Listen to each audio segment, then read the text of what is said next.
কাকিমা, হ্যাঁ বল। দুটো আলু দাও না। এই নে। Thank you.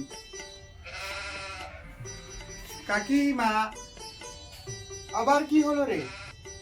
একটা পেঁয়াজ দাও না প্লিজ। আমার পেঁয়াজও লাগবে, দাঁড়া। এই নে, আর কিছু বলবি না কিন্তু। কাকিমা, আবার কি? শেষবারের মতো দুটো লঙ্কা দাও প্লিজ। না, আমি দিতে পারবো না, চল। দাও না, দাও। ঠিক আছে বাবা, ঠিক আছে, নেই। আর আসবি না কিন্তু। A few moments later. लेकिन ये साला कर क्या रहा है यहाँ पे? এক প্লেটে দুটো আলু, একটা কিং সাইজ আপেল পেঁয়াজ, আর এক টুকরো রসুন, মাত্র 30 টাকা। যাতে হবে না আপনার ট্রেনের টিকিট।